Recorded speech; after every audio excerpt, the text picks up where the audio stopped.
All right. Hi, I'm Shanta Maharaj. I have a practice called Successful Mindset Strategies, and I'm a private practitioner in the field of counseling, neuroagility profiling, auricular acupuncture, and leadership and management coaching. I'm currently a master's student in leadership and management at the stage of my thesis. I'm based in Gordons Bay in the Western Cape, and I run a Successful Mindset Strategies. This afternoon, it's towards the end of Women's Month. I would like to introduce you to a very successful mind. But more than the successful mind, this is a girl from Nkandla. And as South Africans, as soon as we listen to the word Nkandla, we go into a craze, because we associate things so with the media, with the power of the media. But I am not going to introduce her. I want her to introduce herself. Nompilo Gumede, the girl from Nkandla to the boardroom. Nompilo. Hi, Shanta. Hello, everyone.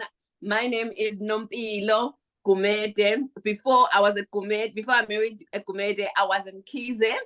I've been married for 11 years now. And yes, I am from Nkandla.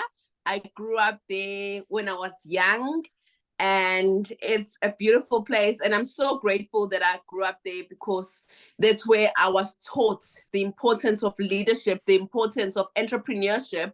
My grandmom was very active in terms of teaching us to sell, teaching us to be out there. So I believe that what I am today is a product of what my grandmother taught me.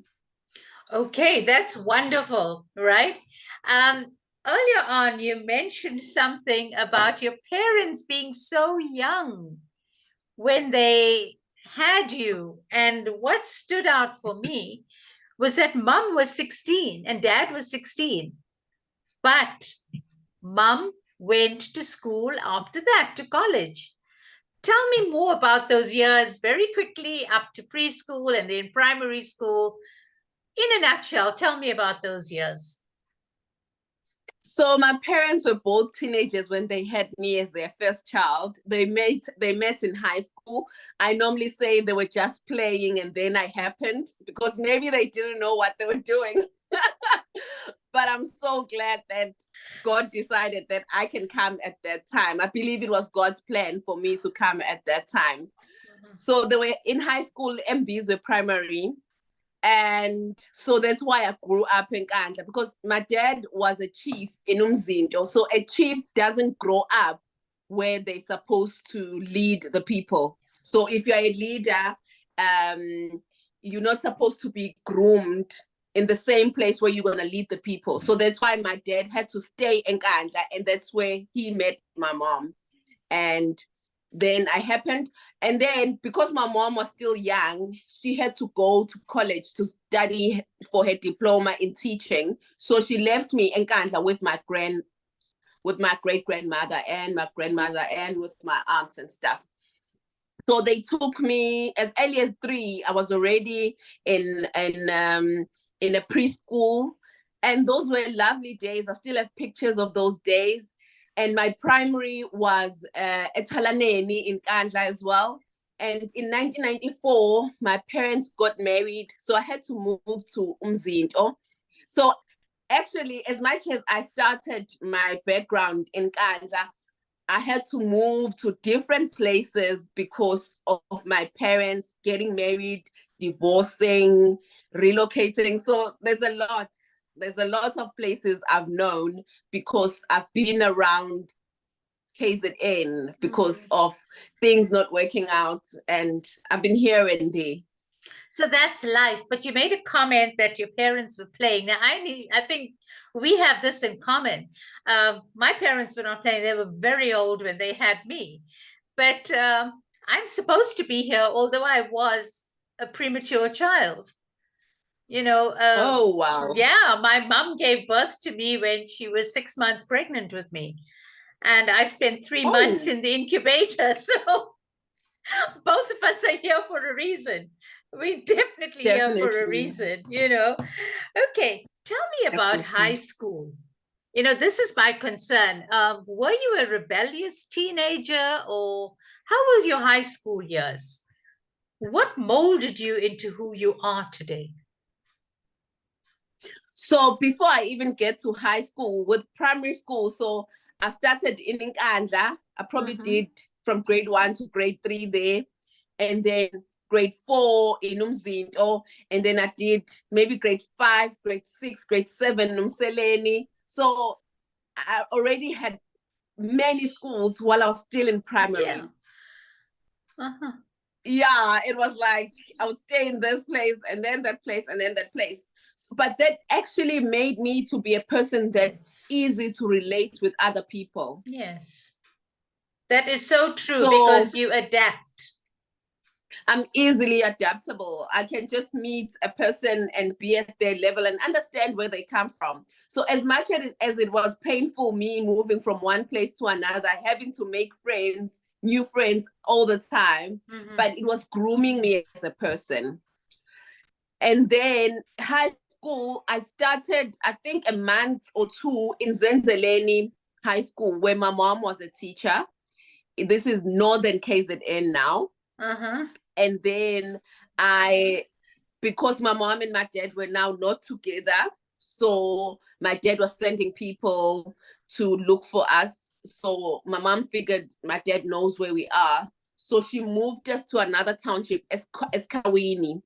Because it was late and the schools were almost closed, there's a teacher, Mrs. Queen Mjali. She was actually asked to help me find a place in a township school called Kula Senior Secondary. So I thank her for that, for thinking for me, even though she didn't know me. Yeah. But she organized a space for me in grade 8 in Kula, even though I arrived very late in school because of the situation between my parents, the fact that they could no longer be together. So now, like, our lives were not together as their kids as well. So I did from grade 8 until grade 12 in the township school.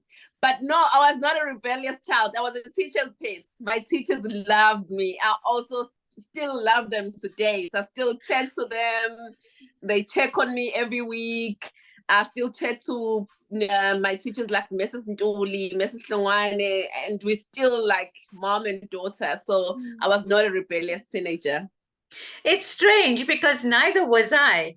But I'm looking at you and I'm looking at myself. We're both very forceful women. We are both very, very resilient women. And maybe it's because we learned to respect others. And that is why we don't demand respect, we command it. We don't go out there screaming for respect.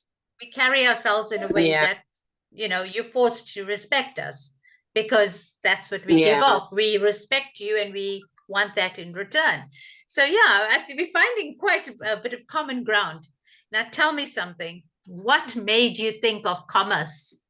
What sent you to go and do accounting? It was my results. You know, for accounting, I'll just get 100%. I'll just give the teacher a memo. That's why I ended up choosing commerce. I understood it so well. I think my accounting teachers were just excellent, and my maths teachers were pushing. They wanted me to excel. So I enjoyed accounting. I really enjoyed the debits and credits in high school. Yeah. I was always top student. So that's why I actually chose commerce. And I must mention this. I met a lady in matric who was doing her articles to become a chartered accountant. Her name is Kolega Zama. And she inspired me to be an accountant because at that point she was young and she had her own car. She was independent. So I was like, I also want to be like her. So I was inspired. Yeah. Yeah. Well, that's amazing, right? So which university did you get attracted to? I was accepted in University of Kwa Zulu Natal. That's Pietermaritzburg campus? It was Howard College campus, and then I later moved to Pietermaritzburg campus. Okay, I'm smiling again because I attended the Pietermaritzburg campus at the height of apartheid when we had to get permission from the Minister of Interior as students of color to attend. Oh. Yeah. Because our nearest tertiary was 80 kilometers away for students of color. In Durban. Which one was that? Durban Westville. Oh. Yeah, okay. and I refused to go. I just refused. I said, I'm in Pietermaritzburg and I will study in Pietermaritzburg. And then, of course, we get sidelined with politics and everything else, and our careers go the other way as well, you know. So, yeah, UKZN. I attended when it was NUP, Natal University, Pietermaritzburg. Oh. Yeah. Now, Nompilo, in spite of all this, you still have your marriage so stable. What advice can you give young career women to hold their marriages together? I think having a base in terms of asking God for wisdom is very, very important, because certain things, we must be honest that it's not us who know everything. Some people are saying, because I'm such a leader, then I will not survive in marriage. But 11 years later, I'm happy, and I feel it's because of God's grace. Another thing that I feel I should mention is the importance of communication. We cannot assume that the other party or the person that we're in a relationship with, the spouse, will just assume everything if we don't say it ourselves. So I believe that we should communicate as much as possible. Communicate in word, communicate in messages, voice notes, whatever. Just be authentic.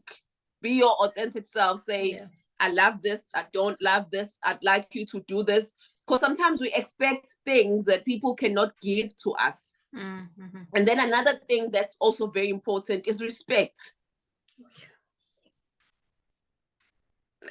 That I don't even need to explain that. Yeah. You respect someone because they are worthy of your respect, and they should also respect you back. And if there's no respect, then what are we doing, you know? Yeah, I think those are the top three. Just wisdom, pray and get wisdom from God, communication, and respect. You know, but just when you communicate, be authentic, be true. Yes. I often get asked to speak at functions, at weddings, and I say to people that before love, the most important thing is respect. Because if you don't respect that person, don't carry on the marriage, don't get into a marriage. Because you cannot have somebody disrespect you. And, you know, I've walked down some parts in life of disrespect. And I think that is why I say to people, don't tolerate it. And stand your own and be firm about it. And have courage, watch how you speak. And believe in, I always say, the God of your understanding, because different people believe in the higher power in different ways. But I would say, you know, have a conscience. Think about others before you do things. You know, do you want to be treated in that way? And if you don't want to be treated in that way, don't treat somebody else in that way. That's the philosophy that I have. Now we come to the Woman in Business CEO. Talk to me. Tell me about your role and all the great things you do. And, you know, you took over from a very dynamic lady. And you just, I think Ali must be very proud of you. I'm sure she is, because she left a great legacy. And I know that you have the utmost respect for her. So talk to me about Women in Business. Thank you so much for that question. Ali always sends me messages like that, say that she's so happy about the energy that I'm putting into Women in Business. And she's always encouraging me. And I'm so happy. It actually encourages me for her to say all those things, because it's not easy to take over from someone as dynamic and as amazing as her. Actually, I only joined Women in Business in 2020. So before then, in 2019, I had started my own foundation or organization, which is called Building a Powerhouse, because I feel I've always had that call of empowering women. So when I started this, it was just 20 ladies at Jay's Grill, and I invited a guest speaker. We had breakfast, and it was nice. And then in 2020, my MD from the company I worked at for 9 years, he said to me, Nompilo, I must introduce you to Ali. I'm saying, who's Ali? He said, it's the CEO of Women in Business. You love her. Yeah. You guys can do mighty, beautiful things together. I just laughed at him. So I contacted Ali. I'm like, hi, Ali. John said I must contact you. And then Ali said, come to our next meeting. I came. It was the 20th of February, 2020. Mm-hmm. I came back from that meeting feeling like the sky is the limit.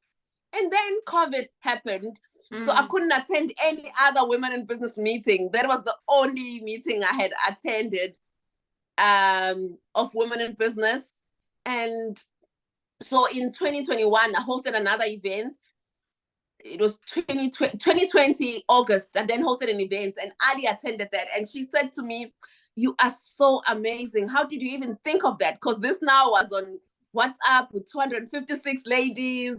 That was even on the newspaper, on Eco Maritzburg newspaper. So it was like a big hoo-ha about this girl who started this thing, who loves empowering women. Ali became one of the speakers. So I was excited. You know, I think what I loved about Ali was she was a leader who affirmed us. If you're on the right track, she will tell you. She wouldn't hide it. And that's what I'm against, that why do we have the pull head down syndrome as women? Why can't we just say, Shanta, you are so amazing. You know, I always tell you that, that you are really incredible, you know?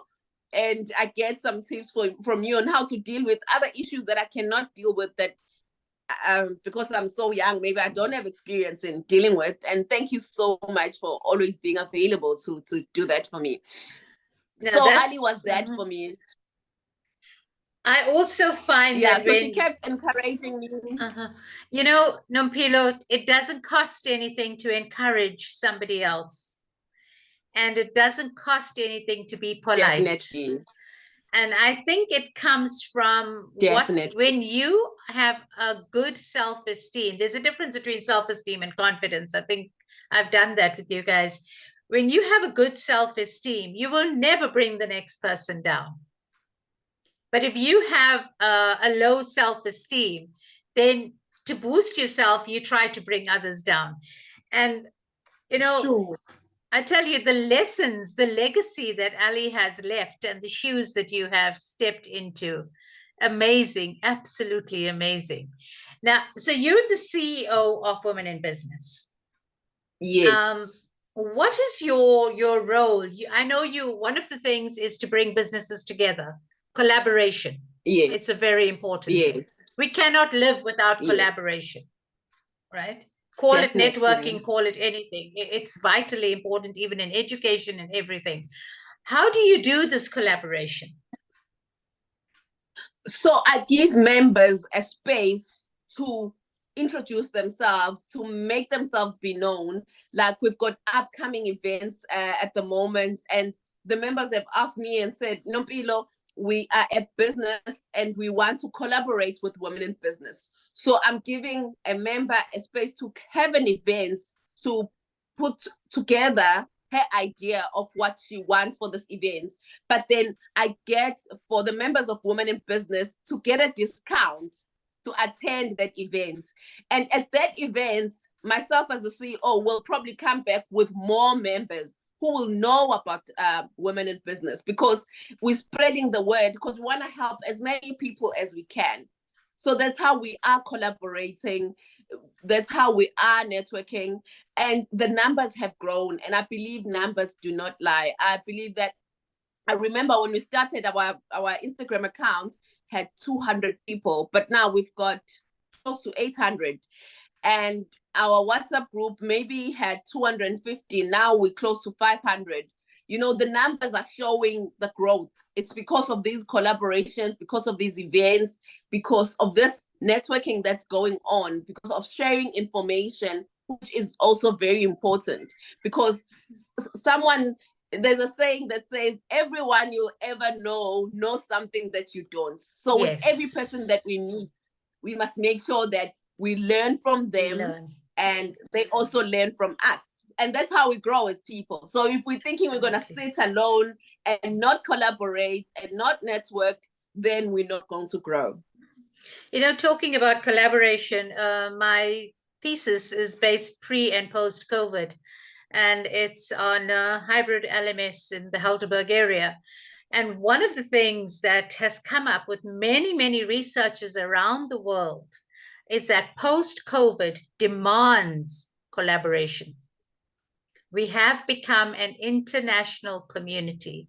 And if we don't collaborate, we are going to fall by the wayside. No man is an island, or no woman, rather, is an island. We cannot function on our own.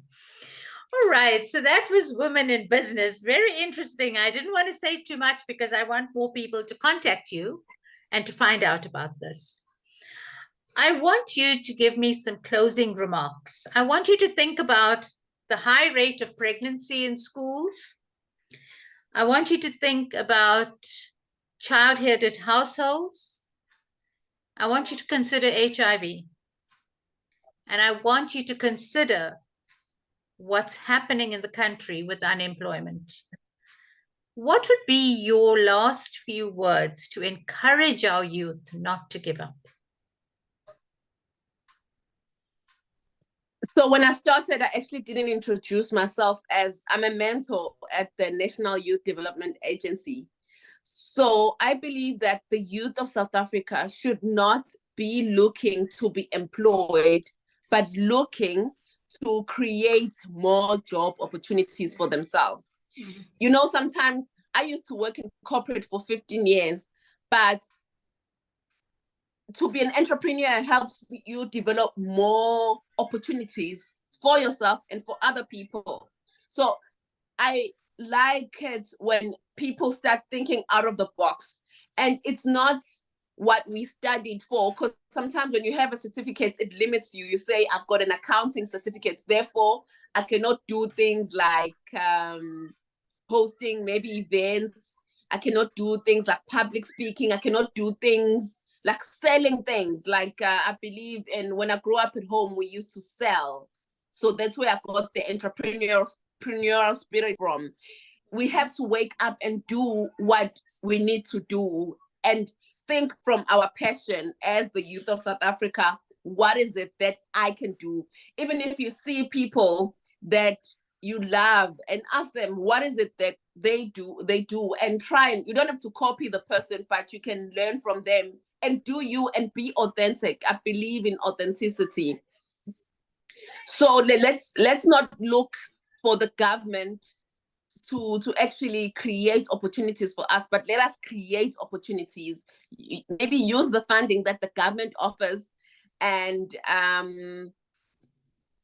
just take opportunities. But firstly, I would say, if you're a young person and you have a mind that's entrepreneurial, you can join Women in Business so that you can get ideas on how you can start your business, you can grow your business. We actually have mentorship programs. We've got e-preneur programs. We've got programs that are willing to grow young people in our community as the Women in Business as well. So I recommend that the young people can actually, if they want to start their businesses, go to the National Youth Development Agency.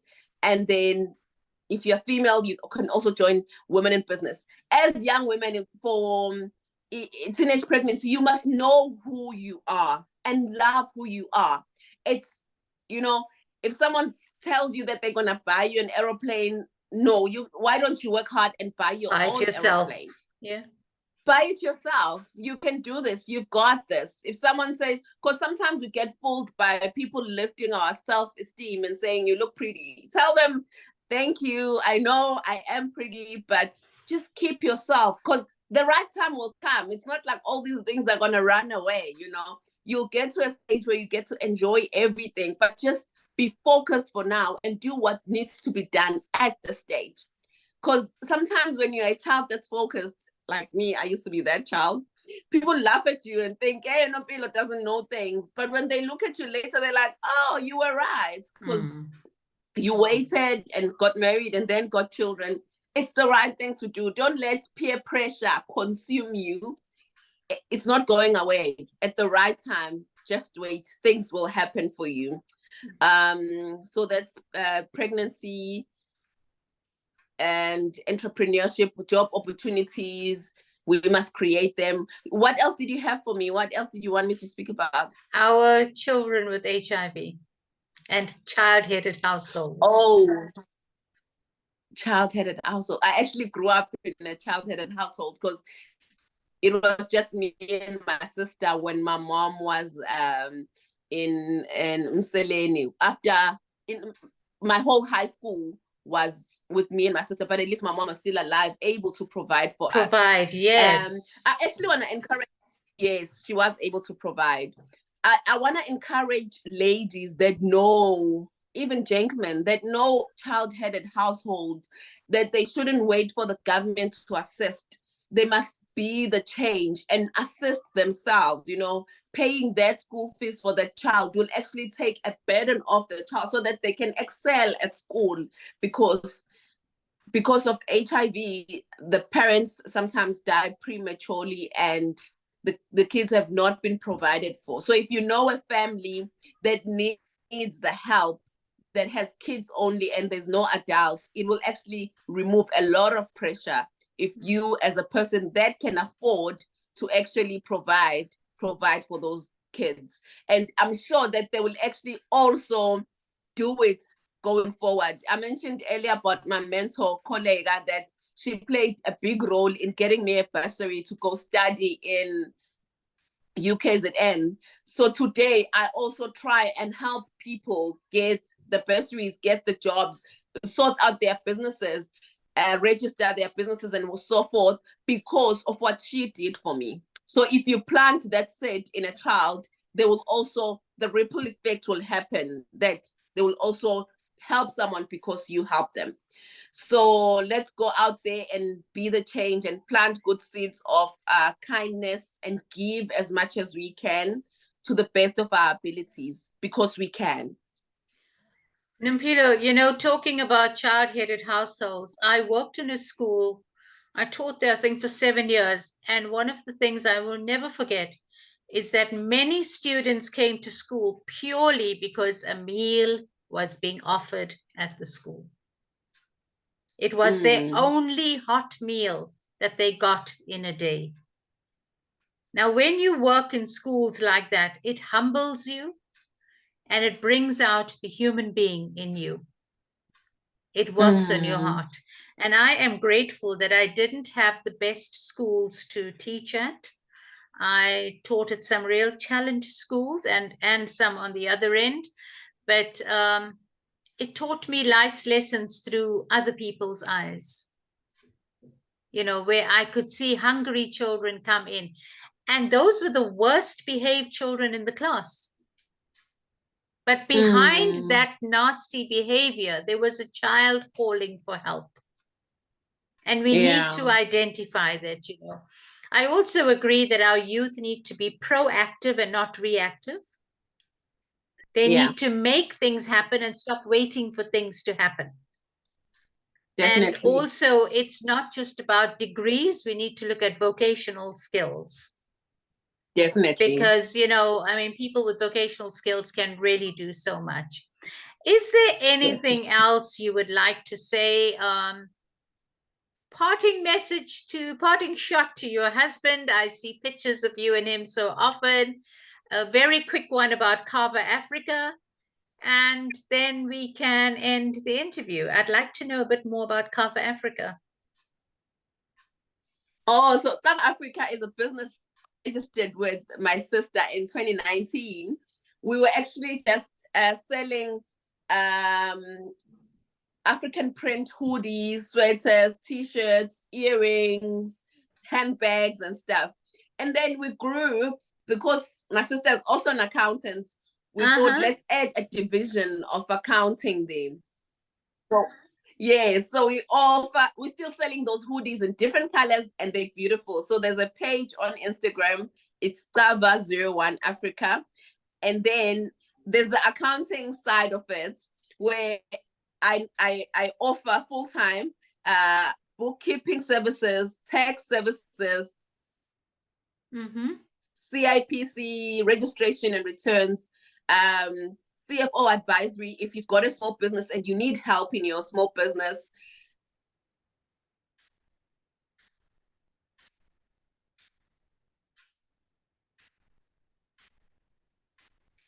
Sorry, I've just lost you for a minute. It's tax, accounting related, even coaching on how you can maintain your business on a month-to-month, your pay slip, your payroll, everything regarding business is done at Sava Africa. So you do not need to worry. Even on your personal tax returns, we are able to help you. That's wonderful. Thank you so much.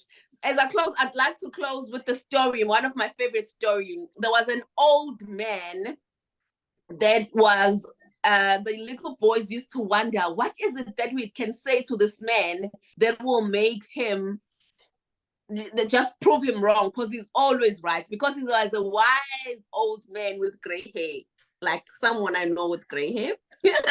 So they caught a butterfly, and then this butterfly was still alive. So they went to this old man and said, old man, is this butterfly dead or alive? And then the old man answered and said,